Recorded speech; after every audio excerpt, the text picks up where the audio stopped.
Hi all, welcome to TOS Academy. So നമ്മൾ ഫിസിക്സിലെ കുറച്ച് SSA physical science exam oriented ആയിട്ടുള്ള problem series ആണ് നമ്മൾ വർക്ക്ഔട്ട് ചെയ്യുന്നത് കേട്ടോ. അപ്പോൾ നമ്മുടെ എക്സാമിന്റെ ലാസ്റ്റ് മണിക്കൂറാണ്. എല്ലാവരും നന്നായിട്ട് പ്രിപ്പയർ ചെയ്തു എന്ന് വിചാരിക്കുന്നു. ഈ ക്വസ്റ്റ്യൻസ് നമുക്ക് ജസ്റ്റ് ഒന്ന് ഓടിച്ചു വിട്ട് നോക്കാം. ഓക്കെ അപ്പോൾ നമുക്ക് ഫസ്റ്റ് ക്വസ്റ്റ്യൻ നോക്കാം. നൈട്രജൻ 714 ഐസോടോപ്പിന്റെ പിണ്ഡം 14.003 ആറ്റോമിക് മാസ് ആണ്.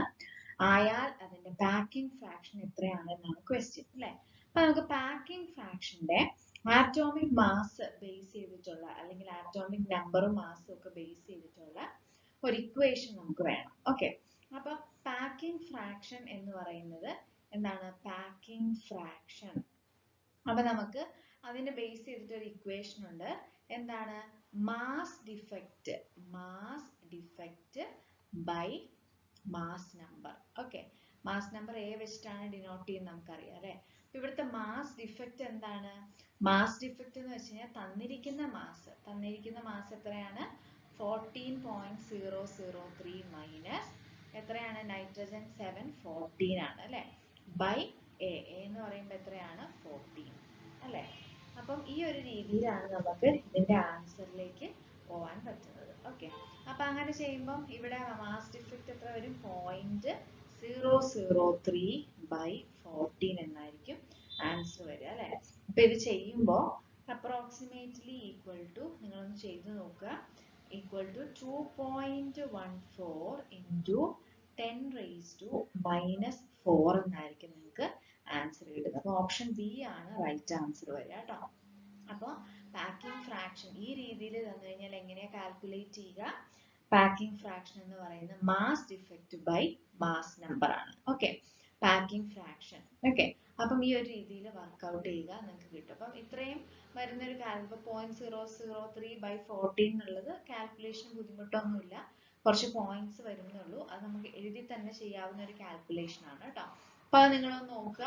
അപ്പൊ നല്ലൊരു ക്വസ്റ്റ്യൻ ആണ് അല്ലെ. പാക്കിംഗ് ഫ്രാക്ഷൻ എന്താണ്? നമ്മൾ പൊതുവെ FCCയുടെ BCCയുടെ ഒക്കെ പാക്കിംഗ് ഫ്രാക്ഷൻ അല്ലാതെ നമ്മൾ പഠിക്കുന്നുണ്ട് അല്ലെ. അപ്പൊ ആ വാല്യൂസ് ഒക്കെ നിർബന്ധമായിട്ടും ഓർത്തിരിക്കുക. അതേപോലെ ഇങ്ങനത്തെ ഈ രീതിയിലൊരു ക്വസ്റ്റ്യൻ വന്നാൽ എങ്ങനെയാണ് അത് കണ്ടുപിടിക്കാനുണ്ട്? Mass defect by mass number ആണ് പാക്കിംഗ് ഫ്രാക്ഷൻ. ഓക്കെ, ഇങ്ങനെ ഒരു ഇക്വേഷൻ കൂടി ഉണ്ട് എന്ന് അറിഞ്ഞിരിക്കുക. ഓക്കെ, അപ്പൊ നമുക്ക് അടുത്ത ക്വസ്റ്റ്യൻ നോക്കാം. ലൈമാൻ സീരീസിലെ ആദ്യത്തെ തരംഗ ദൈർഘ്യം ലാംഡ ആയാൽ ബാൾമർ സീരീസിലെ ആദ്യത്തെ തരംഗ ദൈർഘ്യം എത്രയാണ് എന്നാണ് ചോദിച്ചിരിക്കുന്നത് അല്ലെ. ഓപ്ഷൻസ് ഉണ്ട്: 27/5 lambda, 5/27 lambda, 9/2 lambda and 2/5 lambda. Okay, ഇതാണ് ക്വസ്റ്റ്യൻ. അപ്പൊ ലൈമാൻ സീരീസ്, ബാൾമർ സീരീസ് ഒക്കെ നമുക്കറിയാം. സോ ലൈമാൻ സീരീസിൽ എങ്ങനെയാണ് ഇക്വേഷൻ വരുന്നത് അല്ലെ? നമ്മൾ എന്താണ്? 1/λ equal to r, which is a Rydberg constant, 1/r into 1/n1² minus 1/n2² ആ വരുന്നത് അല്ലെ. അപ്പം 1/λ ഈക്വൽ ടു ലൈമാൻ സീരീസിലെ n1 എന്ന് പറഞ്ഞാൽ എത്രയായിരിക്കും? n1 എന്ന് പറയുന്നത് 1 ഉം n2 എന്ന് പറയുന്നത് 2 മുതൽ മുകളിലോട്ടാവാം. പക്ഷെ ഇവിടെ ഫസ്റ്റ് ലൈൻ എന്ന് പറഞ്ഞിട്ടുള്ളതുകൊണ്ട് n2 ഈക്വൽ ടു 2 ആണ് അല്ലെ. അപ്പൊ ഇത് ചെയ്യുമ്പോൾ r ഇൻറ്റു 1/n1² എന്ന് പറയുമ്പോൾ 1 മൈനസ് 1/n2² 2² 4 ഇൻറ്റു അല്ലെ. അപ്പൊ 1/λ of Lyman series equal to r into 4 minus 1 3/4 എന്നായിരിക്കും ആൻസർ വരുന്നത് അല്ലെ.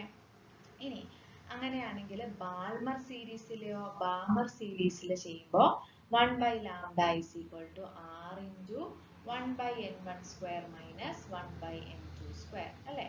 അപ്പൊ അതിനകത്ത് എത്രയാണ്? ആറിന്റെ വാല്യൂ നമ്മൾ സബ്സ്റ്റിറ്റ്യൂട്ട് ചെയ്യണ്ട. ഇനി n1 എന്ന് പറയുമ്പോൾ ബാമർ സീരീസിലെ n1 ഈക്വൽ ടു 2ഉം, അപ്പൊ ഇവിടെ 4² വരും. n2 is equal to 3 4 തൊട്ടെല്ലാം ആവാം. ഫസ്റ്റ് ലൈൻ എന്ന് പറഞ്ഞിട്ടുള്ളത് കൊണ്ട് n2 is equal to നമുക്ക് 3 എടുക്കാം അല്ലെ. അപ്പൊ 9 ആയിരിക്കും വരുന്നത് അല്ലെ. അപ്പൊ r into 9 minus 4 5/9/4 ഇതാണ് 1/λ അല്ലെ. ലാംഡ ഓഫ് ബാമർ അല്ലെ. അപ്പൊ അങ്ങനെയാണെങ്കിൽ ഇനി നമുക്ക് എന്ത് ചെയ്യാം?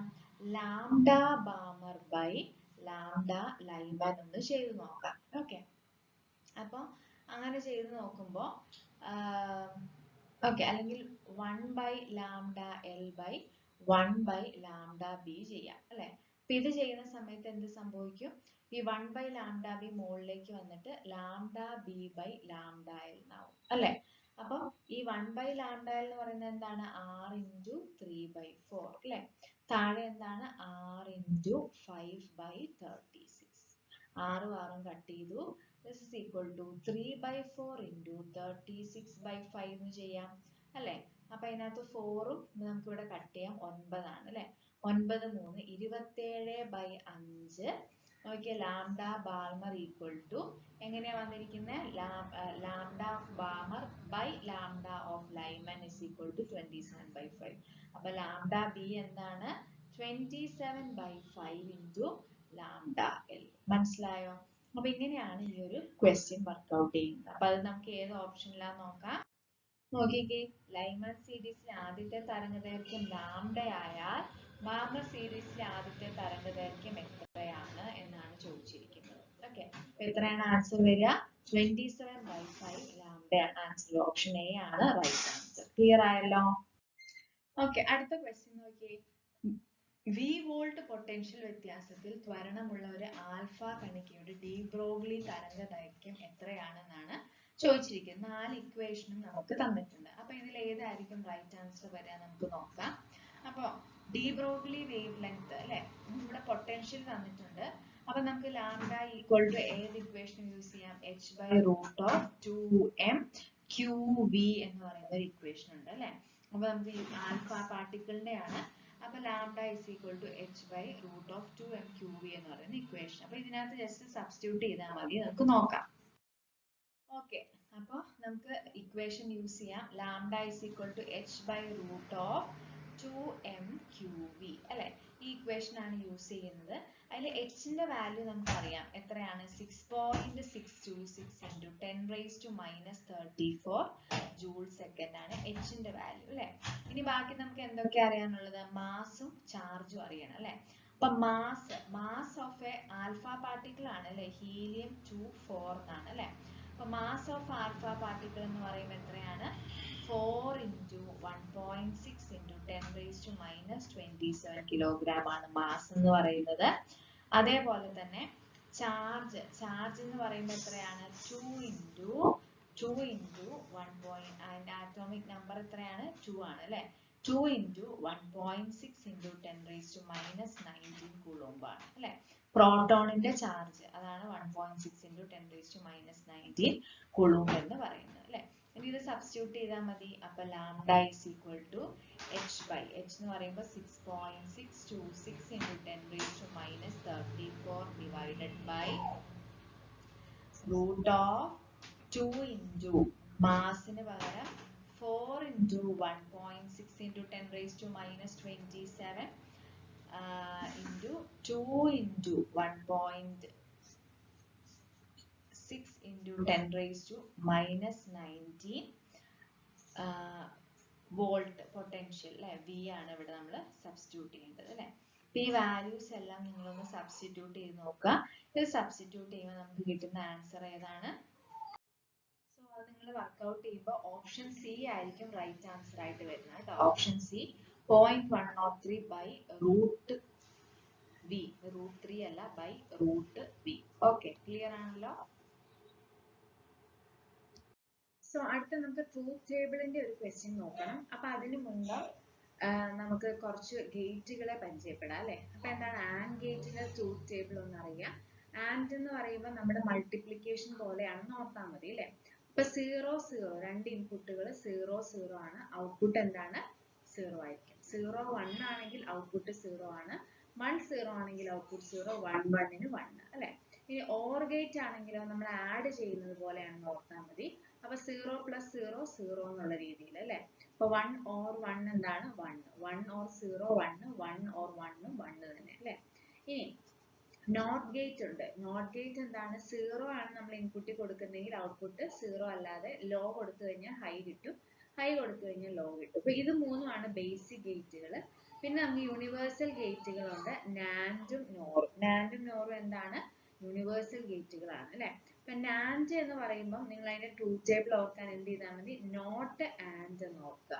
നോർ എന്ന് പറയുമ്പോൾ നോട്ട് ഓർ എന്ന് ഓർക്കുക. അപ്പൊ ഔട്ട്പുട്ട് എന്ന് പറയുന്നത് ആൻഡിന് എന്താണോ നിങ്ങൾക്ക് കിട്ടുന്ന ഔട്ട്പുട്ട് അതല്ല എന്ന് ഓർത്താൽ മതി. ഇപ്പം ആൻഡ് ശരിക്കും എന്താണ് 0 0 എന്ന് പറയുമ്പോൾ ഔട്ട്പുട്ട് 0 ആണ് വരേണ്ടത് അല്ലെ. ഇപ്പൊ നാൻഡ് ആകുമ്പോൾ നോട്ട് ആൻഡ്, അപ്പൊ എന്താണ് 1 അല്ലെ, 0 അല്ല 1. ഇനി 0യും 1ഉം ആൻഡ് ഗേറ്റ് ആണെങ്കിൽ ഔട്ട്പുട്ട് 0 ആയിരിക്കും, പക്ഷെ 0 അല്ല 1, അതിന്റെ നേരെ തിരിച്ചത് അല്ലെ. 1 0 ആൻഡ് ഗേറ്റ് ആണെങ്കിൽ ആൻസർ 0 ആണ് വരേണ്ടത്, പക്ഷെ ഇവിടെ എന്താണ് അതിന്റെ നേരെ തിരിഞ്ഞത് 1. 1 1 ആകുമ്പോൾ ആൻഡ് ഗേറ്റ് ആകുമ്പോൾ 1, പക്ഷെ അതിന്റെ ഓപ്പോസിറ്റ് 0 ആണ് വരിക. നോർ ഗേറ്റ് ആണെങ്കിലോ, നോർ ഗേറ്റ് ആണെങ്കിലും അതുപോലെ തന്നെയാണ്. നോക്കിയേ 0 0 ആണ് അല്ലെ. 0 0 ഓർ ആണെങ്കിൽ 0 വന്നേനെ, പക്ഷെ 0 ആണോ അല്ല, ഓർ 1. ഓർ ആയതുകൊണ്ട് നോട്ട് ഓർ 1. 0യും 1 ഓർ ഗേറ്റ് ആകുമ്പോൾ 1 ആവണം, പക്ഷെ 1 ആണോ അല്ല അല്ലെ, നോട്ട് ഓർ ആണ്, അപ്പൊ ഇവിടെ 0. 1 0 ആണെങ്കിൽ ഓർ ഗേറ്റ് ആണെങ്കിൽ 1 ആണ് ഔട്ട്പുട്ട് കിട്ടുന്നത്, നോട്ട് ഓർ അപ്പൊ 0. 1 1 ആണെങ്കിൽ 1 ആണ് കിട്ടുന്നത്, പക്ഷെ നോട്ട് ഓർ അപ്പൊ അവിടെയും 0. ഓക്കെ, അപ്പോൾ ഇത്രയും ട്രൂത്ത് ടേബിളെ കുറിച്ച് ബേസിക് ആയിട്ട് നിങ്ങൾക്ക് അറിഞ്ഞിരിക്കണം. ഓക്കെ, അപ്പം നമുക്ക് നോക്കാലോ, നമ്മുടെ ക്വസ്റ്റ്യൻ നമുക്ക് നോക്കാം, എളുപ്പമാണ്. എന്താണ് താഴെ തന്നിരിക്കുന്ന ട്രൂത്ത് ടേബിൾ ഡാഷിൻ്റെതാണ് അല്ലെ, ഏതിൻ്റെതാണെന്നാണ് ചോദിച്ചിരിക്കുന്നത്. നോക്കുക, എയും ബിയും ഔട്ട്പുട്ട് വൈയും അല്ലെ. 1 1 എന്ന് പറയുന്നത് 0 കിട്ടി. അപ്പൊ നിങ്ങൾ ഇങ്ങനത്തെ ക്വസ്റ്റ്യൻ വരുമ്പോൾ ആദ്യം തന്നെ ഈ നമ്മൾ രണ്ടും 0 ആയിട്ടിരിക്കുന്നത് അല്ലെ രണ്ടും 1 ആയിട്ടിരിക്കുന്നത് നോക്കുവാണെങ്കിൽ നമുക്ക് പെട്ടെന്ന് ആൻസറിലേക്ക് എത്താൻ പറ്റും. നോക്കിക്കേ, 1ഉം 1ഉം എന്ന് പറയുന്നത് ആൻഡ് ഗേറ്റ് ആണെങ്കിൽ ഇവിടെ എന്ത് വരണം, 1 വരണം അല്ലെ. അപ്പൊ ആൻഡ് ഗേറ്റ് അല്ല, അപ്പൊ അത് നമ്മൾ കട്ട് ചെയ്ത് കളഞ്ഞു. ഇനി അടുത്തത് പിന്നെന്താണ്, ഇപ്പൊ 1ഉം 1ഉം 0 വരണം അല്ലെ. അപ്പൊ ആൻഡ് ഗേറ്റ് അല്ല, അപ്പൊ നാൻഡ് ഗേറ്റ് ആവാം അല്ലെ, നാൻഡ് ഗേറ്റ് ആവാനൊരു ചാൻസ് ഉണ്ട്. നോട്ട് ഗേറ്റ് എന്തായാലും അല്ല അല്ലെ, നോട്ട് ഗേറ്റ് അല്ല. അപ്പൊ നോക്കാം, ഇനി 1 പിന്നെ 0 0 നോക്കുക. 0 0 നോക്കുമ്പോൾ ശരിക്കും 0 ആണ് ആൻഡിന് വരേണ്ടത്, ആൻഡ് ആണെങ്കിൽ 1 വരും, അത് ഓക്കെ ആണ് അല്ലെ. ഇനി നോക്കിയാൽ 1ഉം 0യും എടുക്കുമ്പോൾ ആൻഡ് ഗേറ്റ് ആണെങ്കിൽ എന്ത് വരണം, ആൻഡ് ഗേറ്റ് ആണെങ്കിൽ ഇത് 0 വരണം, അതിന്റെ ഓപ്പോസിറ്റ് ആണ് വന്നിരിക്കുന്നത്. 0യും 1ഉം എടുക്കുമ്പോഴും എന്താണ് ആൻഡ് ഗേറ്റ് ആണ് 0 വരണം, അതിന്റെ ഓപ്പോസിറ്റ് ആണ് വന്നിരിക്കുന്നത്. ഈ ഗേറ്റ് ഏതാണ്, നാൻഡ് ഗേറ്റ് ആണ്. മനസ്സിലായോ? അപ്പൊ ഇതേപോലെയുള്ള രീതിയിലായിരിക്കണം നിങ്ങൾ പെട്ടെന്ന് ആൻസറിലേക്ക് പോകേണ്ടത്. ഓക്കെ ഓക്കെ, അടുത്തൊരു ക്വസ്റ്റ്യൻ നോക്കിയേ. ചിത്രത്തിൽ പിക്കും ക്യൂവിനും ഇടയിലുള്ള സഫല കപ്പാസിറ്റൻസ് ഡാഷ് ആണെന്നാണ് ചോദിച്ചിരിക്കുന്നത് അല്ലെ. അപ്പൊ ഇങ്ങനത്തെ കപ്പാസിറ്ററിന്റെയും റെസിസ്റ്ററിന്റെയും ഒക്കെ ക്വസ്റ്റ്യൻ നമുക്ക് എക്സ്പെക്ട് ചെയ്യാൻ പറ്റും. ഇതൊക്കെ ആയിരിക്കും നിങ്ങൾക്ക് ഫിഗർ ഒക്കെ തന്നിട്ട് ചോദിക്കുകയാണെങ്കിൽ തന്നെ ചോദിക്കാം.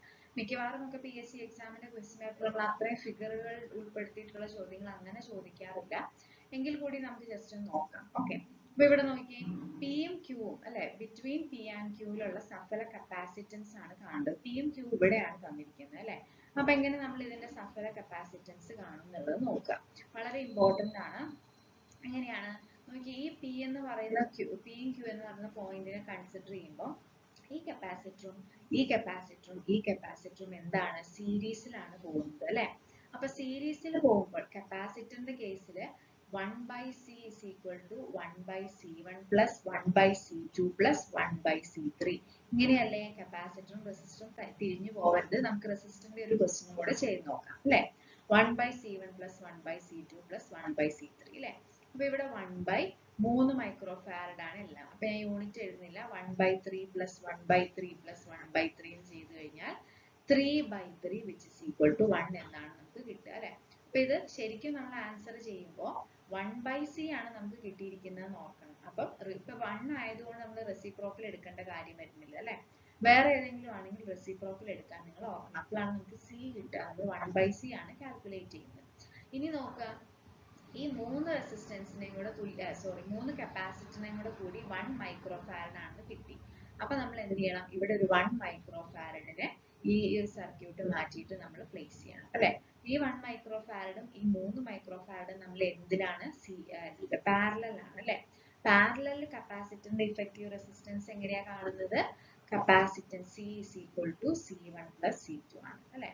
അപ്പൊ C എന്ന് പറയുന്ന ഒന്ന് 3 മൈക്രോ ഫാരഡും ഒന്ന് 1 മൈക്രോ ഫാരഡും ആണ്, which is equal to 4 micro farad. Clear ആണല്ലോ. അപ്പൊ ഇങ്ങനെയാണ് ഇത്തരത്തിലുള്ള question answer option C 4 micro farad ആണ് വരുന്നത് കേട്ടോ. അപ്പൊ ഇത്തരത്തിലുള്ള ക്വസ്റ്റ്യൻ ചെയ്യാം. എപ്പോഴും നമുക്ക് പറ്റുന്ന മിസ്റ്റേക്ക് ഈ 1/c നെ C ആയിട്ട് കൺവേർട്ട് ചെയ്യണം. ഇവിടുത്തെ ആൻസറിനെ 1/c ആണ് നമ്മൾ കാൽക്കുലേറ്റ് ചെയ്യുന്നത്. അതുകൊണ്ട് കിട്ടുന്ന ആൻസർ റെസിപ്രോക്കൽ എടുക്കുമ്പോഴേ സി കിട്ടുള്ളൂ.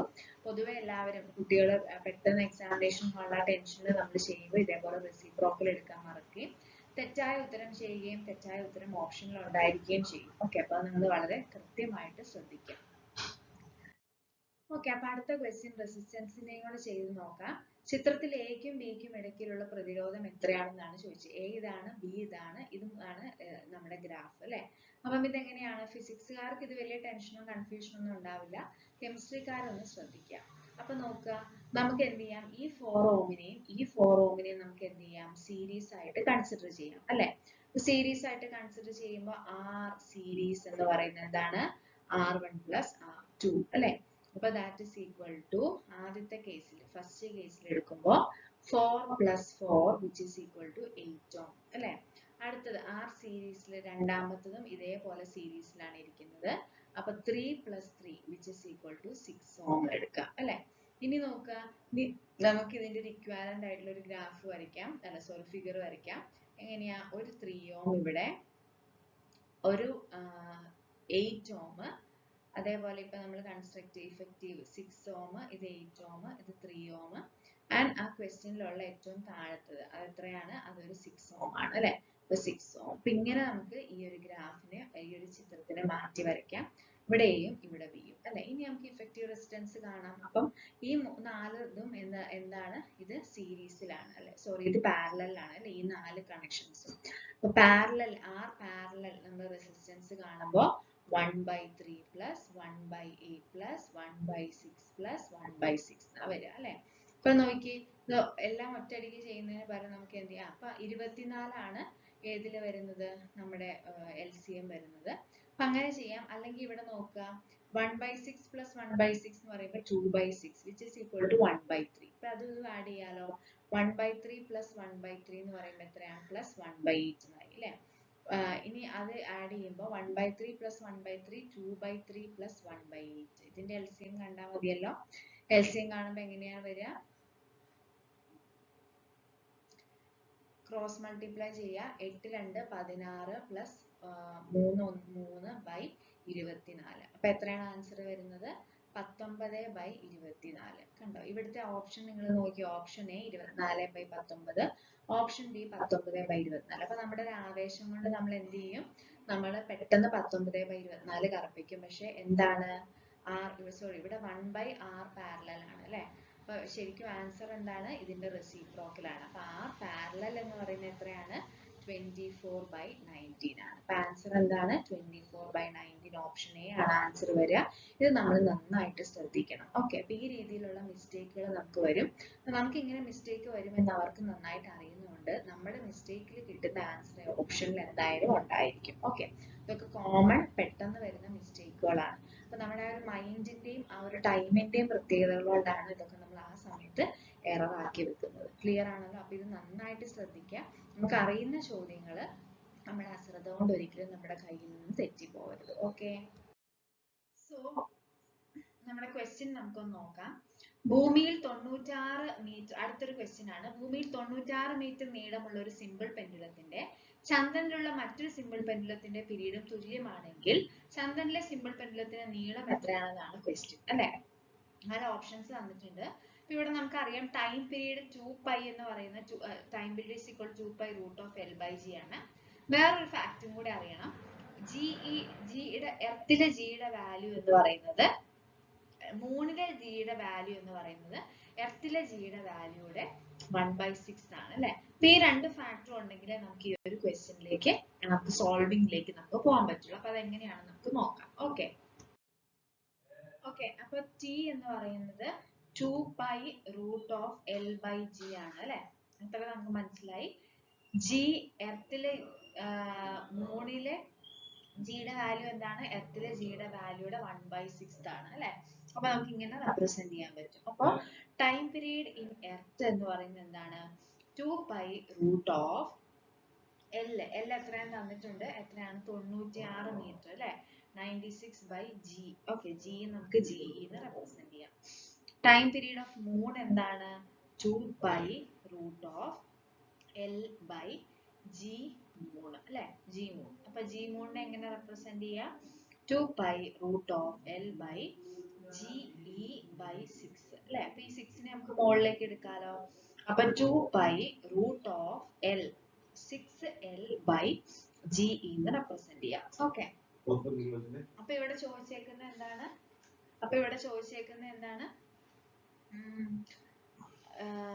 തുല്യമാണെങ്കിൽ ചന്ദ്രനിലെ സിമ്പിൾ പെൻഡുലത്തിന്റെ നീളം എത്രയെന്നാണ് ചോദിച്ചിരിക്കുന്നത്. നീളമാണ് ചോദിച്ചിരിക്കുന്നത് അല്ലെ. അപ്പൊ ഇത് തുല്യമാണ്, ടൈം പീരീഡ് ഈക്വൽ ആണെന്ന് തന്നിട്ടുണ്ട്. അപ്പൊ നമുക്ക് എങ്ങനെ റെപ്രസെന്റ് ചെയ്യാം?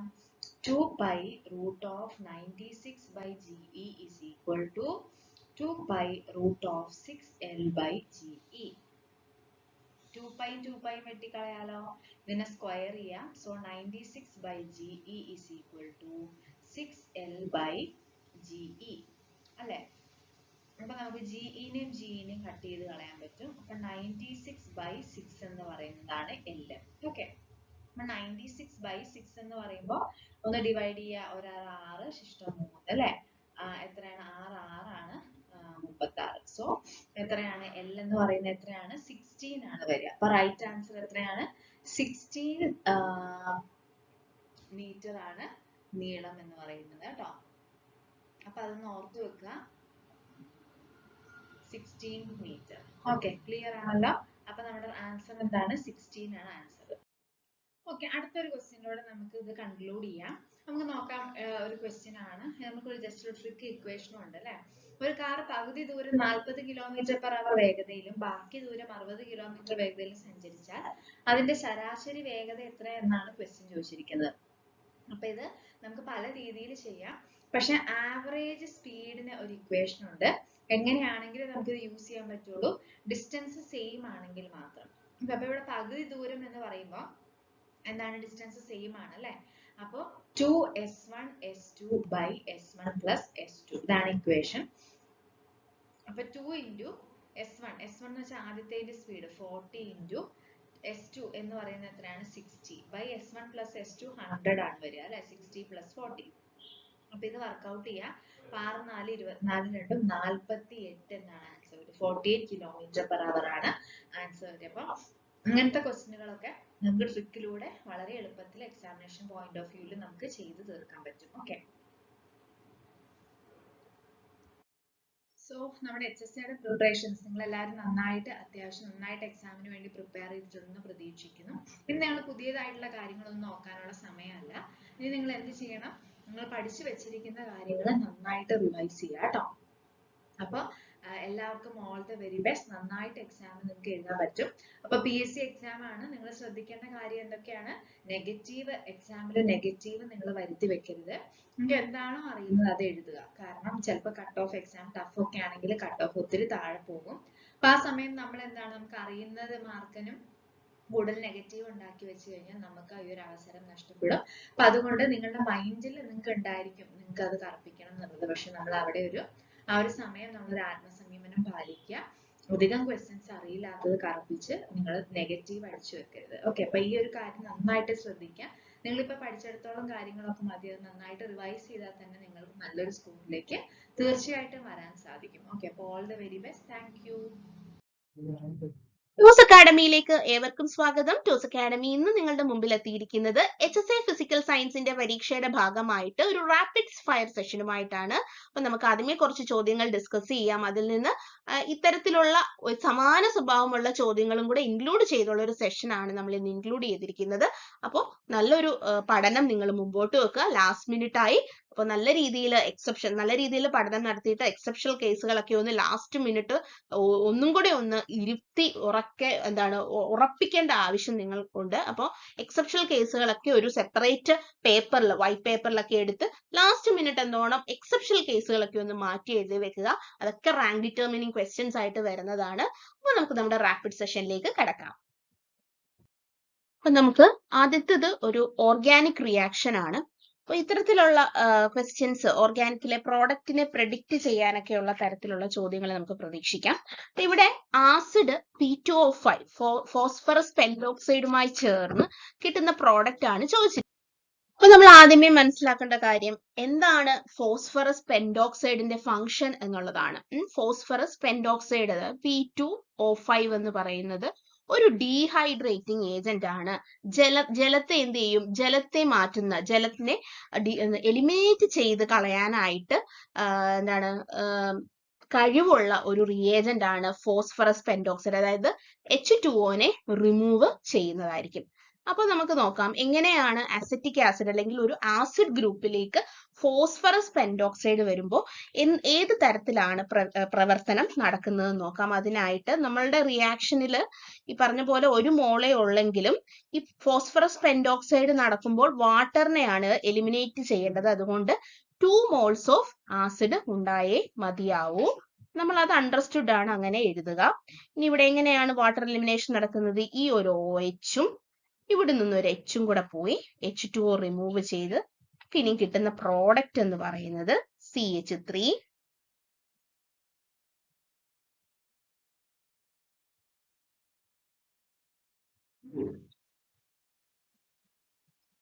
CO O CO CH3. അതായത് കുറച്ചും കൂടെ നമുക്ക് ചുരുക്കി എഴുതിയാൽ CH3 CO CH3CO 2 തവണ വന്നിട്ടുണ്ട്. So CH3 CO twice O ഇതെന്ന് പറയുന്നത് ആൻഹൈഡ്രൈഡ് ആണ്. അതായത് അസറ്റിക് ആസിഡ് അല്ലെങ്കിൽ ഒരു ആസിഡില് ഫോസ്ഫറസ് പെന്റോക്സൈഡുമായിട്ട് റിയാക്ഷൻ നടത്തുമ്പോൾ നമുക്ക് കിട്ടുന്ന പ്രോഡക്റ്റ് എന്ന് പറയുന്നത് ആൻഹൈഡ്രൈഡ് ആയിരിക്കും. അസറ്റിക് ആസിഡിൽ നിന്ന് അസറ്റിക് ആൻഹൈഡ്രൈഡ് ആയിരിക്കും ലഭിക്കുന്നത്. അപ്പൊ ഇത്തരത്തിലുള്ള പ്രവർത്തനത്തിന്റെ ഉൽപ്പന്നങ്ങൾ ചോദിക്കാനൊരു സാധ്യതയുണ്ട്. അപ്പോൾ പ്രധാനമായിട്ടും ആ റിയേജന്റിന്റെ എന്താണ് ഉദ്ദേശ ലക്ഷ്യം? P2O5 എന്ന് കാണുമ്പോൾ തന്നെ ഓർക്കുക വാട്ടറിന്റെ എലിമിനേഷൻ ആണ്. ഒരൊറ്റ ആസിഡ് മോളിക്യൂളേ ഉള്ളൂ, അതിൽ നിന്ന് എങ്ങനെ H2O പോകാൻ പറ്റില്ല. കാരണം CH3യിൽ നിന്നൊന്നും അങ്ങനെ H ആയിട്ടൊന്നും റിമൂവൽ നടക്കില്ല. അപ്പോൾ നമുക്ക് ആകെ റിമൂവ് ചെയ്യാൻ പാകത്തിനുള്ളത് ഈ OOHലെ OH ആയിരിക്കും. അപ്പം H2O വരണമെങ്കിൽ H2O OH നമുക്ക് ഒരെണ്ണത്തിൽ നിന്ന് കിട്ടി. അപ്പൊ ഒരു H കൂടെ വരണമെങ്കിൽ ഒരു മോളും കൂടെ വേണം. അപ്പോൾ ഒരു മോളും കൂടെ ചേർത്ത് 2 moles വെച്ചിട്ട് റിയാക്ഷൻ ചെയ്യേണ്ടതാണ്. ഇതുപോലെ തന്നെ പ്രെഡിക്റ്റ് ദ പ്രോഡക്റ്റ് ചോദിക്കാൻ സാധ്യതയുള്ള ഒരു മറ്റൊരു റിയാക്ഷൻ ആണ് സൈക്ലോഹെക്സനോൺ. അല്ലെങ്കിൽ ഏതെങ്കിലും ഒരു കാർബോണിൽ ഗ്രൂപ്പ് തന്നിട്ട് ഇവിടേക്ക് സിങ്ക് Hg in HCl എന്ന് തരും.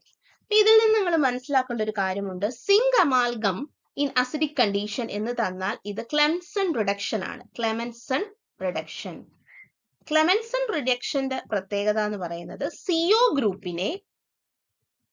ഗ്രൂപ്പിനെ എന്താക്കി മാറ്റും? CH2 ആക്കി മാറ്റുന്നതായിരിക്കും. അതായത് ഇത് CO ആണ്, ഇത് C ആണല്ലോ, C ഡബിൾ ബോണ്ടോ H2 ആവും. അതായത് ഇവിടേക്ക് H വരും, അതായത് സൈക്ലോ ഹെക്സൈൻ വരും.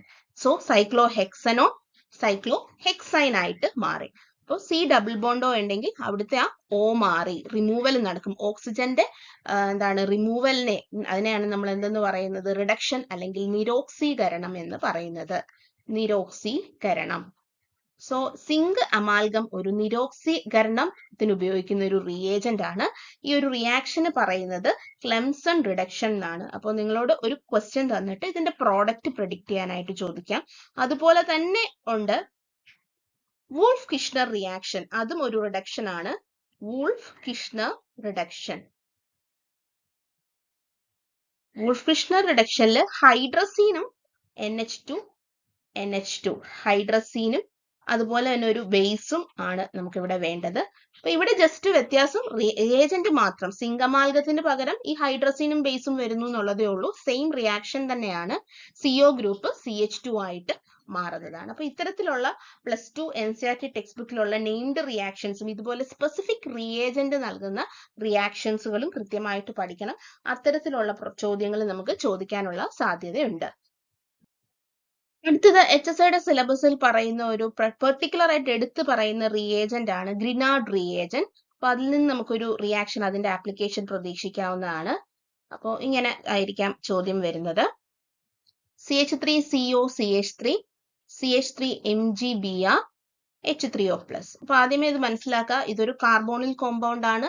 CH3MgBr എന്ന് പറയുന്നത് ഗ്രിഗ്നാർഡ് റിയേജന്റ് ആണ്. ഗ്രിഗ്നാർഡ് റിയേജന്റിനെ നമുക്ക് RMgX എന്ന് ജനറൽ ആയിട്ട് പറയാം. അതിൽ 6 എന്ന് പറയുന്നത് ആൽക്കൈൽ ഗ്രൂപ്പ് ആണ്.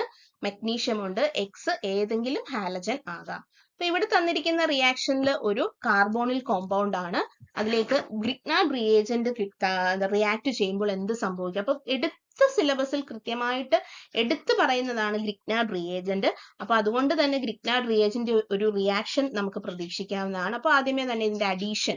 അപ്പൊ ഇവിടെ അഡീഷൻ ആണ്. ഗ്രിഗ്നാർഡ് റിയേജന്റ് കാർബോണിൽ ഗ്രൂപ്പിലേക്ക് ആഡ് ചെയ്യുകയാണ്. ആദ്യമായിട്ട് ഈ C double bond oil C electronegativity കുറവും ഓക്സിജന് ഇലക്ട്രോനെഗറ്റിവിറ്റി കൂടുതലുമായതുകൊണ്ട് ഇലക്ട്രോൺസ് ഓക്സിജനിലേക്കായിരിക്കും കൂടുതലുമായിട്ട് ട്രാൻസ്ഫർ ചെയ്ത് നിൽക്കുന്നത്. ഒരു പാർഷ്യൽ ട്രാൻസ്ഫർ വരുന്നത് കൊണ്ട് തന്നെ ഓക്സിജൻ ഒരു പാർഷ്യൽ ആയിട്ട് ഒരു നെഗറ്റീവ് ചാർജും സിക്ക് ഒരു പോസിറ്റീവ് ചാർജുമാണ് കിട്ടുന്നത്, CH3. ഇവിടേക്കാണ് നമ്മളുടെ CH3MgBr റിയാക്ട് ചെയ്യാനായിട്ട് പോകുന്നത്. അപ്പോൾ സംഭവിക്കുന്നത് എന്താണെന്ന് വെച്ചാല് MgBr എന്ന് പറയുന്നത് ഈ O മൈനസിലേക്കും, ഇതൊരു പോസിറ്റീവ് ആണ് മഗ്നീഷ്യം, ഇവിടേക്ക് വരികയും ഇത് ഈ C+ കാർബൺ വിത്ത് പോസിറ്റീവ് ചാർജിലേക്ക് ആൽക്കൈൽ ഗ്രൂപ്പ് വരികയും ചെയ്യും. ഇങ്ങനെയും ഇയാള് ഇങ്ങനെയും പോകും. സോ നമുക്ക് കിട്ടുന്ന പ്രോഡക്റ്റ് എങ്ങനെയാണെന്ന് എഴുതാം. നമ്മൾ ഫസ്റ്റ് ചെയ്തിരിക്കുന്നത് ഗ്രിഗ്നാർഡ് റിയേജന്റ് മാത്രമുള്ള റിയാക്ഷനിലാണ് നമ്മൾ എത്തിയിരിക്കുന്നത്. എന്താണ്? CH3 COMgBr CH3 CH3. ഇനി അടുത്ത സ്റ്റെപ്പ് നമ്മളോട് പറഞ്ഞിരിക്കുന്നത് ഹൈഡ്രോളിസിസ് ആണ്, CH3O+. അവിടെ സംഭവിക്കുന്നതെന്ന് വെച്ചാൽ ഈ OMgBr ഇവിടെ ക്ലീവേജ് നടന്നിട്ട് H ഇങ്ങോട്ടേക്ക് വരും. So CH3 COH CH3 CH3. മിച്ചമുള്ള പ്രോഡക്റ്റ് MgBrOH. നമുക്ക് നമ്മുടെ കീറ്റോണിലേക്ക് ഗ്രിഗ്നാർഡ് റിയേജന്റ് ആഡ് ചെയ്യുമ്പോൾ നമുക്കൊരു ടെർഷ്യറി ആൽക്കഹോൾ കിട്ടും. കീറ്റോൺ പ്ലസ് ഗ്രിഗ്നാർഡ് റിയേജന്റ് ചെയ്യുമ്പോൾ നമുക്ക് എന്ത് കിട്ടും? ഒരു ടെർഷ്യറി ആൽക്കഹോള് കിട്ടും. സോ ഇത്തരത്തിലൊക്കെയുള്ള reactions question predict the product തരത്തിലൊക്കെ ചോദ്യം വരാം. കാരണം സിലബസിൽ റിയേജന്റ് എന്ന് പറയുന്നതിൽ ഗ്രിഗ്നാർഡ് റിയേജന്റ് എടുത്ത് പറയുന്നത് കൊണ്ട് നമുക്ക് ഗ്രിഗ്നാർഡ് റിയേജന്റിന്റെ ഒരു റിയാക്ഷൻസ് പ്രതീക്ഷിക്കാം. അടുത്തൊരു ചോദ്യം, തന്നിരിക്കുന്ന കോമ്പൗണ്ടുകളിൽ ആൾഡോൾ കണ്ടൻസേഷനിൽ പങ്കെടുക്കാത്തത്. തന്നിരിക്കുന്ന കോമ്പൗണ്ട്സിൽ ആൾഡോൾ കണ്ടൻസേഷൻ നടക്കാത്തത്. അതും ആൾഡോൾ കണ്ടൻസേഷൻ നിങ്ങളുടെ എന്താണ് സിലബസിലുള്ളതാണ്. അപ്പൊ അതിൽ നിന്ന് പ്രധാനമായിട്ടുള്ള ഒരു ചോദ്യം ഇങ്ങനെയാണ് വരാൻ സാധ്യത. 4 കോമ്പൗണ്ടുകളുടെ ഓപ്ഷൻസ് നിങ്ങൾക്ക് തരും. അതിൽ ആൾഡോൾ കണ്ടൻസേഷൻ വിധേയമാകാത്തത് ആരെന്നാണ് ചോദ്യം. അപ്പൊ കൃത്യമായിട്ട് നിങ്ങൾ ആദ്യമേ കോമ്പൗണ്ടുകൾ എന്തൊക്കെയാണ് പ്രത്യേകത എന്ന് ആദ്യമേ മനസ്സിലാക്കുക. ആൾഡോൾ കണ്ടൻസേഷന് എന്തെങ്കിലും പ്രത്യേകിച്ചുള്ള കണ്ടീഷൻസ് ഉണ്ടെങ്കിലേ ആൾഡോൾ കണ്ടൻസേഷൻ നടക്കത്തുള്ളൂ എന്നുള്ള കാര്യവും ഓർക്കുക. അങ്ങനെ ആപ്ലിക്കേഷൻ ലെവൽ ചോദ്യങ്ങൾ ക്വസ്റ്റ്യൻ ആയിട്ട് വരുമ്പോഴത്തേക്കും നമ്മളുടെ കണ്ടീഷൻസിനെ കുറിച്ചും കോമ്പൗണ്ടിന്റെ പ്രത്യേകതകളെ കുറിച്ചും ആദ്യമേ തന്നെ ഒരു ഐഡിയ വെക്കണം. അപ്പൊ എന്താണ് ആൾഡോൾ കണ്ടൻസേഷൻ പറയുന്നത്? ആൾഡോൾ കണ്ടൻസേഷന്റെ പ്രധാനപ്പെട്ട കണ്ടീഷൻ എന്ന് പറയുന്നത് ഒരു ആൽഫ ഹൈഡ്രജൻ, കോമ്പൗണ്ടുകളിൽ ഒരു ആൽഫ ഹൈഡ്രജൻ എങ്കിലും വേണം. ഒരു ആൽഫ ഹൈഡ്രജൻ എങ്കിലും വേണം.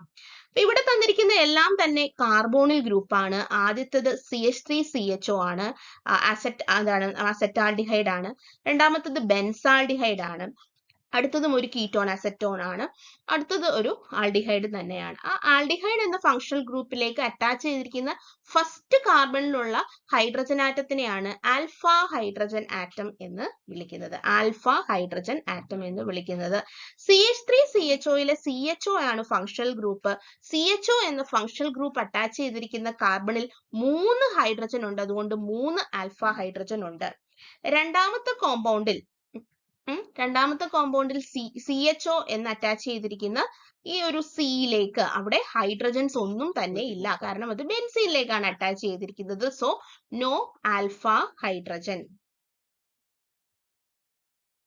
മൂന്നാമത്തെ കോമ്പൗണ്ട് അസറ്റോൺ ആണ്. അസറ്റോണിലെ ഫങ്ഷണൽ ഗ്രൂപ്പായ C ഡബിൾ ബോണ്ട് ഓയിൽ 2 ആൽഫ കാർബണുകൾ ഉണ്ട്.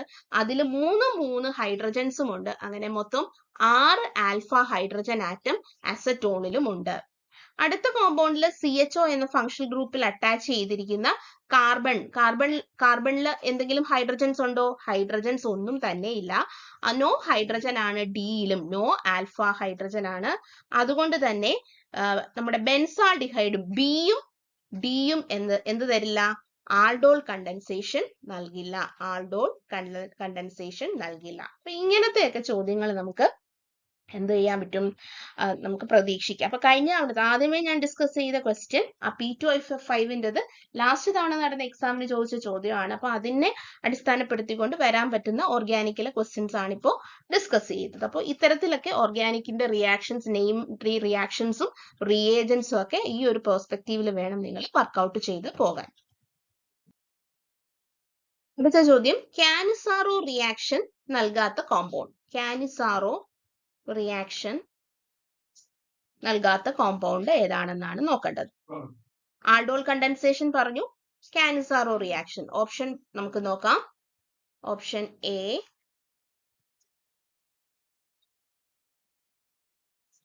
CHO CH3, option B benzaldehyde,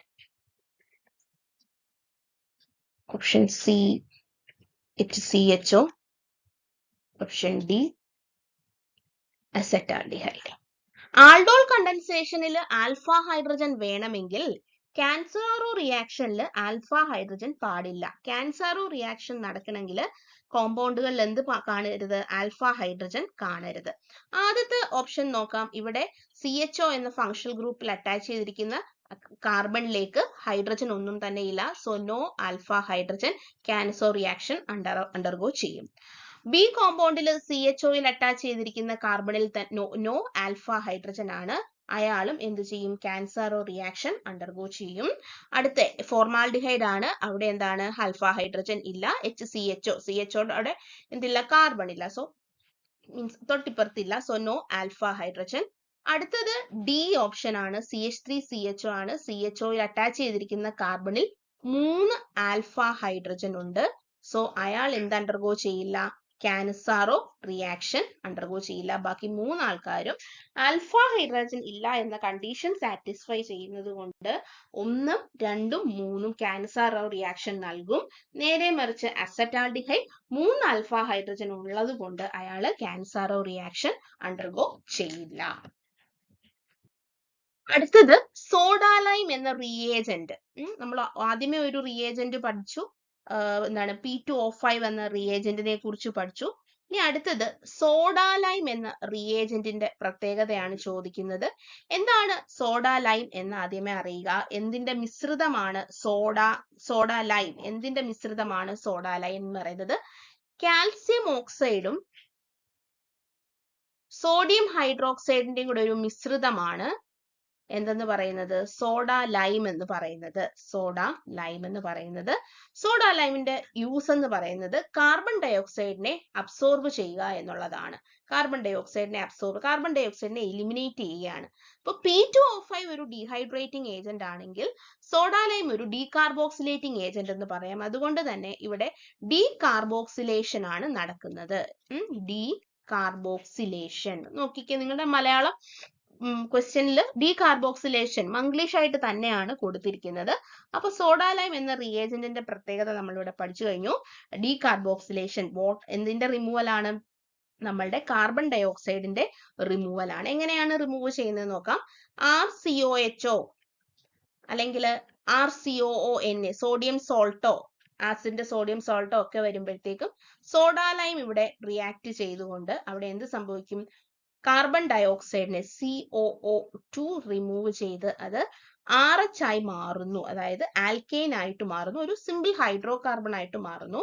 അവിടുത്തെ പ്രത്യേകത എന്ന് വെച്ചാൽ സ്റ്റാർട്ടിങ്ങിൽ നിന്ന് ഒരു കാർബൺ കുറവായിരിക്കും നമ്മളുടെ പ്രോഡക്റ്റിന്. ഇപ്പോൾ CH3COOH സോഡ ലൈം എന്ന് പറഞ്ഞു തരുമ്പോൾ ഇവിടെ CH4 ഉണ്ടാവുന്നു. അസറ്റിക് ആസിഡിൽ നിന്ന് മീഥെയിൻ ഉണ്ടാവുന്നു. ചിലപ്പോൾ അങ്ങനെ ചോദിക്കാം. കഴിഞ്ഞ തവണ സോഡ ലൈം എന്ന റിയേജന്റ് ആസ് ചോദിച്ചു. ചിലപ്പോൾ അസറ്റിക് ആസിഡിൽ നിന്ന് മീഥെയിൻ ഉണ്ടാക്കാനായിട്ട് ഉപയോഗപ്പെടുന്ന റിയേജന്റ് ഏതാണ് എന്ന് ചോദിക്കാം. ഏതാണ്?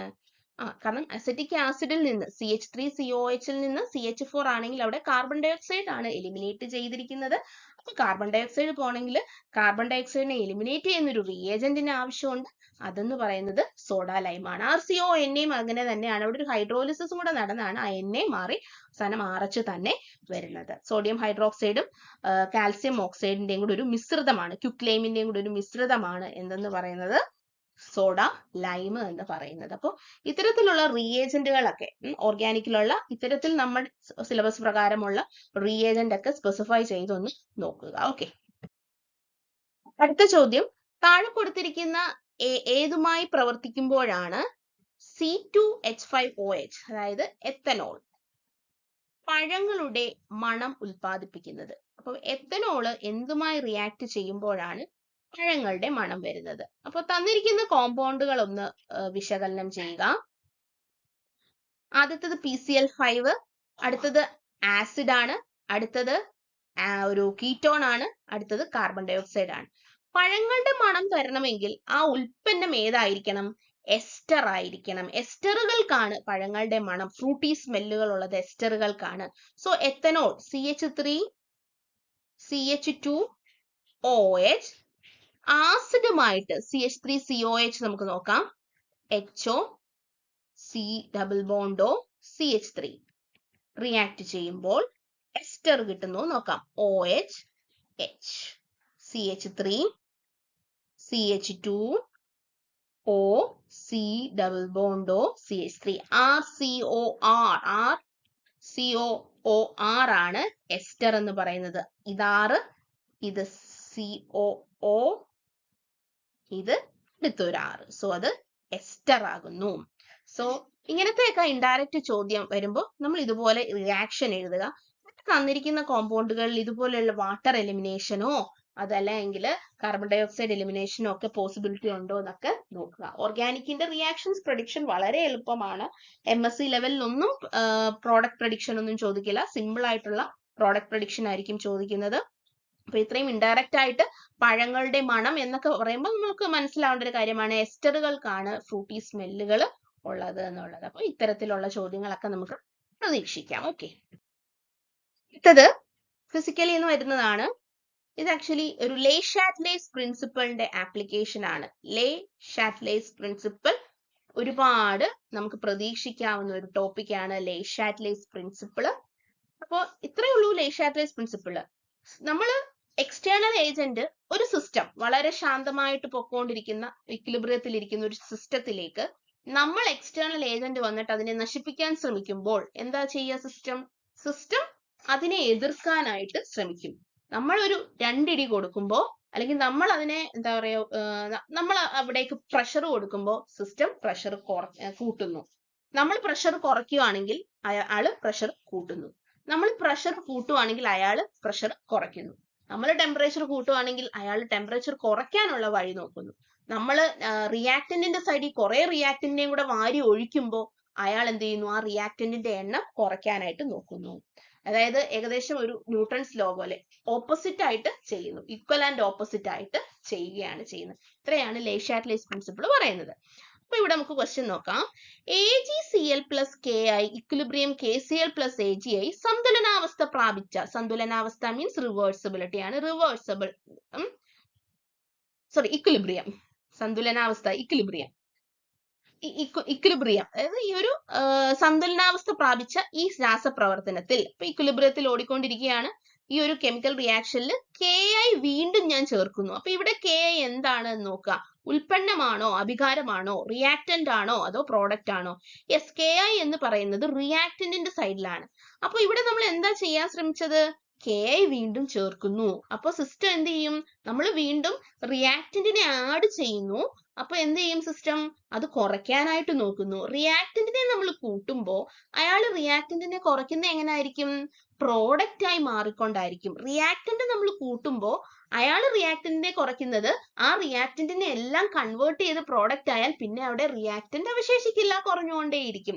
അപ്പൊ എന്താ ചെയ്യാ, റിയാക്ഷൻ പ്രോഡക്റ്റിന്റെ എണ്ണം അവൻ കൂട്ടിക്കൊണ്ടിരിക്കണമെങ്കിൽ ഏത് റിയാക്ഷൻ മുമ്പിട്ട് നടക്കണം, ഈ KCl AgI ഫോർമേഷൻ നടക്കണം, അതായത് ഫോർവേഡ് റിയാക്ഷൻ നടക്കണം. അപ്പൊ ഓപ്ഷൻ നോക്കുക, KI വീണ്ടും ചേർക്കുമ്പോൾ എന്ത് മാറ്റമാണ് സംഭവിക്കുന്നത്? Option A പുരോപ്രവർത്തനം. പുരോപ്രവർത്തനം എന്ന് വെച്ചാൽ ഫോർവേഡ് റിയാക്ഷൻ. പുരോപ്രവർത്തനവും പാശ്ചാത് പ്രവർത്തനവും, പാശ്ചാത് പ്രവർത്തനം എന്ന് വെച്ചാൽ ബാക്ക്വേർഡ് റിയാക്ഷൻ, ഒരുപോലെ പ്രോത്സാഹിപ്പിക്കുന്നു. പാശ്ചാത് പ്രവർത്തനം പ്രോത്സാഹിപ്പിക്കുന്നു, പുരോപ്രവർത്തനമോ പാശ്ചാത് പ്രവർത്തനമോ പ്രോത്സാഹിപ്പിക്കുന്നില്ല. അങ്ങനെയല്ല Le Chatelet's പ്രിൻസിപ്പൽ ഇക്വിലിബ്രിയത്തിൽ ഇരിക്കുന്ന ഒരു സിസ്റ്റത്തിലേക്ക് നമ്മൾ എന്ത് ചെയ്താലും അതിനെ എതിർക്കുകയാണ് സിസ്റ്റം ചെയ്യാറ്. സോ KI ഞാൻ ആഡ് ചെയ്തപ്പോൾ KI കുറയ്ക്കാനായിട്ട് ശ്രമിക്കുന്നു. KI കുറയണമെങ്കിൽ ഫ്രണ്ടിലേക്ക് റിയാക്ഷൻ നടക്കണം, അതായത് ഫ്രണ്ടിലേക്ക് റിയാക്ഷൻ നടക്കുമ്പോൾ പ്രോഡക്റ്റ് ആണ് കൂടുതൽ ഉണ്ടാവുന്നത്, KI അല്ല. സോ റിയാക്ഷൻ എങ്ങോട്ടേക്ക് മാറും? പുരോപ്രവർത്തനത്തിലേക്ക് മാറും. പുരോപ്രവർത്തനം പ്രോത്സാഹിപ്പിക്കുന്നു. പുരോപ്രവർത്തനം പ്രോത്സാഹിപ്പിക്കുന്നു. അതുപോലെ രണ്ടാമത്തെ പോയിന്റ് നോക്കിക്കേ, പുരോപ്രവർത്തനവും പാശ്ചാത് പ്രവർത്തനവും ഒരേപോലെ എത്തിപ്പിക്കുന്നത് കാറ്റലിസ്റ്റുകളാണ്. ഇക്വിലിബ്രിയത്തിൽ നിൽക്കുമ്പോൾ അത് കാറ്റലിസ്റ്റ് ആഡ് ചെയ്യുമ്പോഴാണ് ഒരേപോലെ ആക്കുന്നത്. അപ്പോ കാറ്റലിസ്റ്റിന്റെ ഒരു ഫംഗ്ഷൻ ആണ്, രണ്ട് പ്രത്യേകിച്ച് ആക്ഷൻ ഒന്നും അവിടെ ഇല്ല, രണ്ടും ഒരേപോലെ എത്തിക്കുന്നു എന്നുള്ളത്. അപ്പോൾ അങ്ങനത്തെയൊക്കെ ക്വസ്റ്റ്യൻസ് വരാം. അപ്പൊ ഇത്തരത്തിലുള്ള സ്റ്റേറ്റ്മെന്റ് ചോദ്യങ്ങളൊക്കെ നമുക്ക് പ്രതീക്ഷിക്കാം. അപ്പൊ ആ ഒരു പോയിന്റ് കൂടെ ഓർത്ത് വെക്കുക.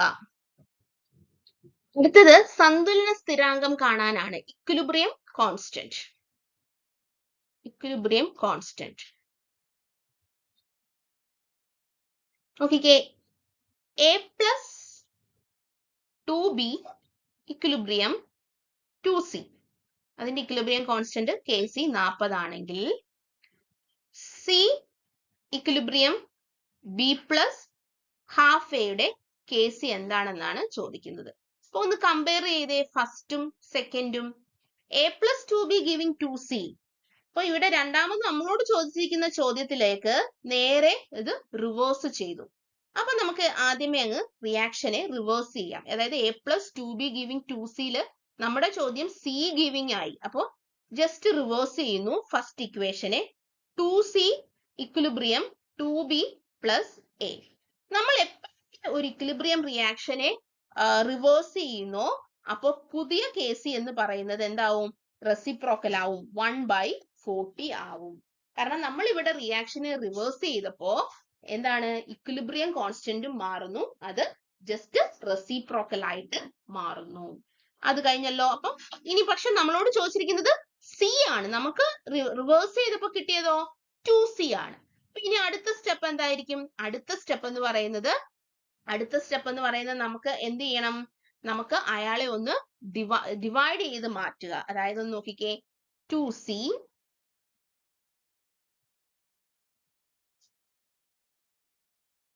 2Cയെ ഡിവൈഡഡ് ബൈ 2, അതായത് നമ്മളുടെ പുതിയ ഈ റിയാക്ഷൻ ഉണ്ടല്ലോ, മൂന്നാമത്തെ റിയാക്ഷനെ 2 കൊണ്ട് ഡിവൈഡ് ചെയ്തപ്പോൾ C ഗിവിംഗ് B + A/2 എന്ന് കിട്ടി. എന്തുകൊണ്ട് ഡിവൈഡ് ചെയ്തു? നമ്മൾ 2 കൊണ്ട് ഡിവൈഡ് ചെയ്തു. നമ്മൾ എന്ത് ഫാക്ടർ കൊണ്ടാണോ ഡിവൈഡ് ചെയ്യുന്നത്, സോ 1/2 ആണ് അല്ലെ, നമുക്ക് 1/2 എന്നുള്ളതാണ് കിട്ടിയിരിക്കുന്നത് അല്ലെ. അപ്പൊ നമുക്ക് എന്താ സംഭവിച്ചിരിക്കുന്നത്? നമ്മൾ ജസ്റ്റ് ഡിവൈഡ് ബൈ 2 എന്ന് പറയുന്നതിനേക്കാൾ ഉപരി 1/2 കൊണ്ട് നമ്മൾ മൾട്ടിപ്ലൈ ചെയ്തു എന്ന് പറയാം. സോ നമുക്ക് പുത്തൻ Kc എന്ന് പറയുന്നത് 1/40 റേസ് ടു എന്ത് ഫാക്ടർ കൊണ്ടാ മൾട്ടിപ്ലൈ ചെയ്തേ? 1/2. ആ ഫാക്ടർ അങ്ങോട്ട് ഇടുക. ഏത് ഫാക്ടർ ആണോ മൾട്ടിപ്ലൈ ചെയ്തത് ആ ഫാക്ടർ വെച്ച് എന്ത് ചെയ്യുക? റേസ് ടു കൊടുക്കുക. 2 കൊണ്ടായിരുന്നു മൾട്ടിപ്ലൈ ചെയ്തിട്ടെങ്കിൽ 1/40 റേസ് ടു 2 വന്നേ. പക്ഷെ നമ്മളിവിടെ 1/2 കൊണ്ടാണ്, കാരണം ഡിവൈഡ് ചെയ്താലേ നമുക്ക് ഈ ചോദ്യത്തിലെ C ഗിവിംഗ് B +12 കിട്ടത്തുള്ളൂ. അപ്പൊ നമ്മൾ 1/2 കൊണ്ട് മൾട്ടിപ്ലൈ ചെയ്തു. സോ 1/40 റേസ് ടു 1/2 ആണ്. ഇത്തരത്തിലുള്ള ചോദ്യം ഉറപ്പായിട്ടും ചോദിക്കാൻ സാധ്യതയുള്ളതാണ്. ഈ ഒരു ട്രിക്ക് കണ്ടാൽ നമുക്ക് എളുപ്പത്തിൽ ഇത് കിട്ടുകയും ചെയ്യും. അപ്പോ n കൊണ്ട് മൾട്ടിപ്ലൈ ചെയ്യുകയാണെങ്കിൽ പുതിയ Kc എന്ന് പറയുന്നത് Kc റേസ് ടു എന്താണ്? N ആണ്. ഓക്കെ, അതുപോലെ തന്നെ റിവേഴ്സ് ചെയ്യുകയാണെങ്കിൽ പുതിയ Kc എന്ന് പറയുന്നത് 1/Kc ആണ്. ഓക്കെ, അപ്പൊ ഈ പോയിന്റുകളൊക്കെ ഒന്ന് ഓർത്ത് ഇരിക്കുക. അടുത്തത് NiCO4 ഉള്ള അൺപെയർഡ് ഇലക്ട്രോണുകളുടെ എണ്ണം. NiCO4 ഇമ്പോർട്ടന്റ് ആണ്, വളരെ ഇമ്പോർട്ടന്റ് ആണ്. നിക്കൽ ടെട്രാ കാർബണിലെ അൺപെയർഡ് ഇലക്ട്രോണിന്റെ എണ്ണമാണ് ചോദിച്ചിരിക്കുന്നത്. കാർബോണിൽ എന്ന് പറയുന്നത് വളരെ സ്ട്രോങ് ഫീൽഡ് ആയിട്ടുള്ള ഒരു ലിഗാൻഡ് ആണ്. ഇത് ന്യൂട്രൽ ആണ്, ചാർജ് ഒന്നുമില്ല. അതുകൊണ്ട് തന്നെ നിക്കലിന്റെ ഓക്സിഡേഷൻ സ്റ്റേറ്റ് നമ്മൾ ആണ് nickel X plus 4 into 0 equals 0. So x is equal to 0. Nickel oxidation state 0 ആണ്. അയൺ കൊബാൾട്ട് നിക്കൽ ആണ് അല്ലെ. നിക്കൽ എന്ന് പറയുന്നത് D8S2 ആണ്. സോ 8 2 10 ആണ്. അപ്പൊ നമുക്ക് ജസ്റ്റ് ഒന്ന് വരയ്ക്കാം. 1 2 3 4 5. പിന്നെ S ഉണ്ട്, DS 1 2 3 4 5 6 7 8. കാർബോണിൽ ആയതുകൊണ്ട്, വളരെ സ്ട്രോങ് ഫീൽഡ് ആയതുകൊണ്ട് തന്നെ ഇവിടെ എന്ത് ചെയ്യുന്നറിയാമോ, ഇതെല്ലാം അങ്ങ് പെയർ ചെയ്യും. ഇത് ഇങ്ങോട്ട് വരും, ഇതിങ്ങോട്ട് വരും, ഇയാൾ ഇങ്ങോട്ട് വരും. ഈ എസ്സിൽ ഉണ്ടായിരുന്ന 2 എണ്ണം ഇങ്ങോട്ടേക്കും വരും. അപ്പൊ നമുക്ക് എങ്ങനെയാണെന്നൊന്ന് റീഅറേഞ്ച് ചെയ്ത് എഴുതാം.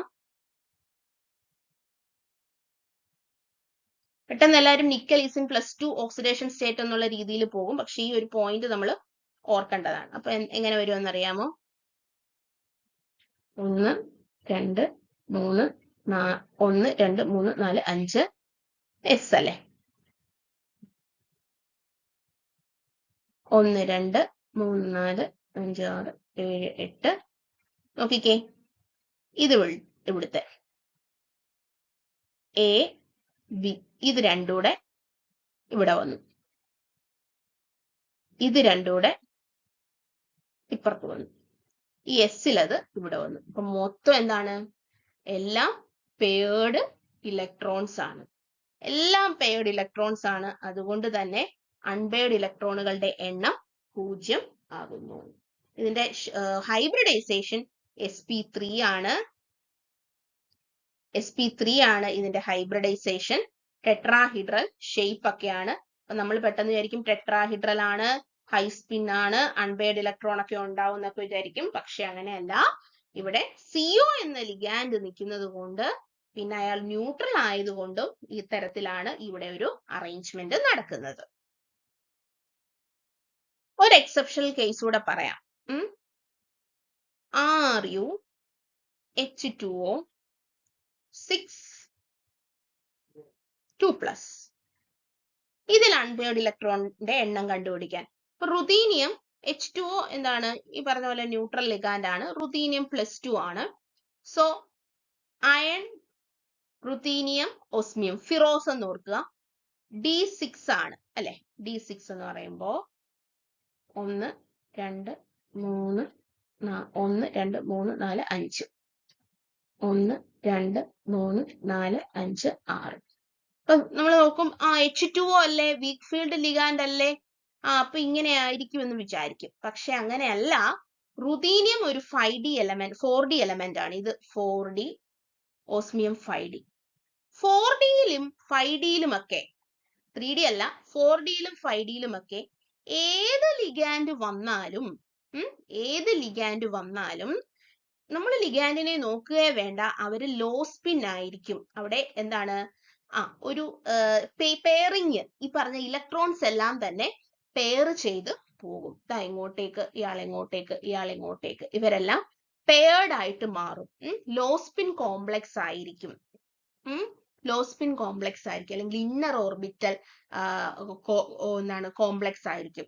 അപ്പൊ അതുകൊണ്ട് തന്നെ ഇവിടെ നോ അൺപെയർഡ് ഇലക്ട്രോൺ ഒന്നും തന്നെ ഇല്ല. No unpaired electron. അപ്പൊ ഓർക്കുക, ഈ പറഞ്ഞ റുതീനിയം, ഓസ്മിയം, അതുപോലെ പലേഡിയം, പ്ലാറ്റിനം, ഇവിടെ എല്ലാം ഏത് 4D 5D എലമെന്റും എടുത്തോ, അവിടെയെല്ലാം ലിഗാൻഡിനെ നോക്കണ്ട. അയാൾ ഹൈ സ്പിൻ ആണോ ലോ സ്പിൻ ആണോ എന്ന് നോക്കാനായിട്ട് അവരെപ്പോഴും എന്തായിരിക്കും, ലോ സ്പിൻ കോംപ്ലക്സ് ആയിരിക്കും. അവിടെ ഇലക്ട്രോണിന്റെ പെയറിങ് നടക്കും. അതുകൊണ്ട് തന്നെ പെയറിങ് ചെയ്ത് വേണം കണ്ടുപിടിക്കാൻ. അല്ലായിരുന്നെങ്കിൽ നമ്മൾ എന്ത് ചെയ്യും? H2 ഒരു വീക്ക് ഫീൽഡ് ലിഗാൻഡ് ആണ്, അവിടെ പെയറിങ് ഒന്നും നടക്കത്തില്ല. നമ്മൾ നേരെ പോയി 4 അൺപെയർഡ് ഇലക്ട്രോൺസ് ഒന്നങ്ങ് കുത്തും. ഓപ്ഷനിൽ 0 കാണും 4 കാണും. നമ്മൾ എന്ത് ചെയ്യും? 4 അൺപെയർഡ് ഇലക്ട്രോൺസ് ഇവിടെ ഉണ്ട്, സുഖമല്ലേ? 4 അൺപെയർഡ് ഇലക്ട്രോൺസ് പോയി കുത്തും. പക്ഷെ അങ്ങനെയല്ല എന്നുള്ളത് ഒരു എക്സെപ്ഷണൽ കേസ് ആണ്. അടുത്തത് K2NiF6. ഇതില് ഡയാമാഗ്നറ്റിക് ആണോ പാരാമാഗ്നറ്റിക് ആണോ എന്നറിയണം. അല്ലെങ്കിൽ ഈ പറഞ്ഞ പോലെ ഇതില് അൺപെയർഡ് ഇലക്ട്രോൺ ഉണ്ടോ, എത്രണ്ണം ഉണ്ട് എന്നുള്ള ചോദ്യം. നമ്മൾ പെട്ടെന്ന് എന്ത് ചെയ്യും? നിക്കലിന്റെ ഓക്സിഡേഷൻ സ്റ്റേറ്റ് കണ്ടുപിടിക്കും. 2 + x - 6. K2 പൊട്ടാസ്യത്തിന് +1 ആണ്, 2 എണ്ണം ഉണ്ട്. സോ 2 × 1 2. നിക്കലിനെ അറിയത്തില്ല, x. ഫ്ലൂറിന്റെ -1 6 × -1 -6. Total charge 0. x എന്ന് പറയുന്നത് +4 ആയി. Nickel is in +4 oxidation state. Nickel അല്ലേ, D8 ആണ്, D8S2 ആണ് നിക്കല്. നിക്കൽ 4+ എന്ന് പറയുമ്പോൾ D6 ആയി. ഓക്കെ, അപ്പൊ നമ്മൾ നേരെ വരയ്ക്കുകയാണ്. 1 2 3 1 2 3 4 5 1 2 3 4 5 6. കാരണം ഫ്ലൂറിന ഇവിടെ പെയറിങ് നടക്കത്തില്ല നമ്മളങ്ങ് ഉറപ്പിച്ചു. പക്ഷെ അങ്ങനെയല്ല, നിക്കൽ ഇവിടെ +4 ഓക്സിഡേഷൻ സ്റ്റേറ്റിലാണ്. ഏതൊരു ലോഹവും ലിഗാൻഡിനെ ഇവിടെയും നോക്കണ്ട, +4 അതിൽ കൂടുതലോ ഓക്സിഡേഷൻ സ്റ്റേറ്റിലാണ് എങ്കിൽ അവിടെയും ലിഗാൻഡിനെ ഒന്നും നോക്കണ്ട. അവരെന്തായിരിക്കും? ലോ സ്പിൻ കോംപ്ലക്സ് ആയിരിക്കും ഫോം ചെയ്യുന്നത്. ഇലക്ട്രോൺസിന്റെ പെയറിങ് നടക്കുകയും അവിടെ എന്തില്ല? അൺപെയർഡ് ഇലക്ട്രോൺസ് ഒന്നുമില്ല. അത് ഡയാമാഗ്നറ്റിക് ആയിട്ട് മാറും. അതുകൊണ്ട് തന്നെ K2NiF6 എന്ന് പറയുന്നത് ഡയാമാഗ്നറ്റിക വസ്തുവാണ്. അപ്പൊ ഇത് കോർഡിനേഷൻ കോമ്പൗണ്ടിലെ ഒരു എക്സെപ്ഷണൽ കേസുകളാണ്. ഈ 4D 5D വരുമ്പോ ലിഗാൻഡിനെ നോക്കണ്ട, സ്ട്രോങ് ഫീൽഡ് ആണോ വീക്ക് ഫീൽഡ് ആണോ എന്ന് നോക്കണ്ട. അതുപോലെ തന്നെ +4 അതിൽ കൂടുതലോ ഓക്സിഡേഷൻ സ്റ്റേറ്റ് വരുമ്പോ അവിടെയും നിങ്ങൾ ലിഗാൻഡിനെ നോക്കണ്ട, ഉറപ്പിച്ചോളൂ പെയറിംഗ് ഓഫ് ഇലക്ട്രോൺസ് നടക്കും. ഇലക്ട്രോൺ പെയറിംഗ് നടക്കും. അപ്പൊ ഇങ്ങനെ എഴുതി ഒന്ന് നോക്കുക. കാരണം പെയറിംഗ് നടന്നു കഴിഞ്ഞ് മിച്ചം എന്തെങ്കിലും ഉണ്ടോ എന്നൊക്കെ ഒന്ന് കൺഫേം ചെയ്തിരിക്കുക. അപ്പോ ഡയാമാഗ്നറ്റിക് ആണ്. ഓക്കെ, അപ്പോൾ ഇത്തരത്തിലൊക്കെയുള്ള എക്സെപ്ഷണൽ കേസുകൾക്കൊക്കെ നിങ്ങൾ ഇമ്പോർട്ടൻസ് കൊടുത്തു വേണം ഈ ലാസ്റ്റ് മിനിറ്റത്തെ റിവിഷൻസ് ഒക്കെ നിങ്ങൾ മുമ്പോട്ട് കൊണ്ടുപോകാൻ. അപ്പൊ കെമിസ്ട്രിയുടെ ഈ റാപ്പിഡ് ഫയർ നിങ്ങൾക്ക് നല്ല ഹെൽപ്ഫുൾ ആയി എന്ന് വിശ്വസിക്കുന്നു. അപ്പോൾ ഇത്തരത്തിലുള്ള ഒരു ലാസ്റ്റ് മിനിറ്റ് സ്ട്രാറ്റജി നിങ്ങളൊന്ന് ഫോളോ ചെയ്തു പോവുക. പഠനം എല്ലാം കഴിയുമ്പോൾ ഇതുപോലെ എക്സെപ്ഷണൽ കേസുകളൊക്കെ ഉണ്ടെങ്കിൽ അതൊക്കെ ഒന്ന് നോക്കി പോവുക. അതൊക്കെ റാങ്ക് ഡിറ്റർമിനിങ് ചോദ്യമായിട്ട് മാറുന്നതായിരിക്കും.